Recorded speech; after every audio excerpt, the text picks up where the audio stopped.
Tommy, il fait trop chaud, je suis fauché, j'ai pas un rond, mais je sais pas comment me maquiller avec la canicule. Bouge pas, je te donne mes astuces de maquilleur. Si tu n'as pas de primer matifiant, prends-moi un tout petit peu de crème sur ta main. Et rajoute-moi un tout petit peu de poudre libre sur ta crème. Tu mélanges les deux et là tu viens de te créer un primer personnalisé qui sera matifiant. Et le résultat est bluffant, ça se matifie automatiquement. Et si tu as la peau très grasse, tu me prends un pinceau avec un petit peu de poudre et tu vas repoudrer ta crème hydratante. Un de mes fonds de teint préférés petit prix, c'est celui de chez Essence. Et tu peux me refaire la même chose qu'avec ta crème hydratante. Rajoute-moi un tout petit peu de poudre sur ton fond de teint. Avec ton doigt, tu mélanges et ensuite tu peux l'appliquer. Je te l'avais déjà dit, travaille couche par couche. Il faut que tu y ailles très délicatement, que tu couvres juste où il y a besoin de couvrir. Avec la chaleur, plus tu as de l'épaisseur, moins ça tiendra. S'il te reste des petites imperfections, avec le reste de fond de teint, tu me prends ton doigt.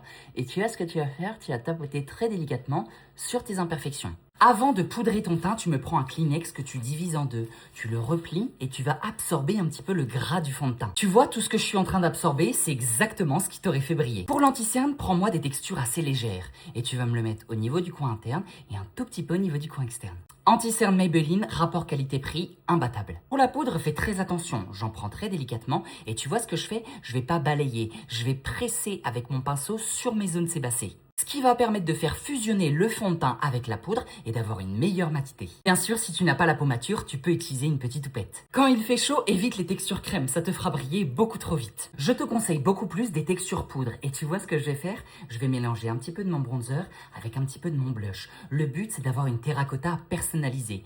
Et avec mon pinceau, je vais balayer très délicatement au niveau de ma pommette. Sur le haut du front, au niveau de la pommette et un petit peu sur la mâchoire. Deux produits, une étape. Et pour les cils, je te recommande des mascaras à waterproof. Et si même le waterproof ne tient pas, une astuce. Avec un pinceau, tu me poudres très délicatement tes cils. Et tu peux ajouter ton mascara. Le fait de poudrer tes cils va permettre de les rendre beaucoup plus secs et éviter que le waterproof coule durant la journée.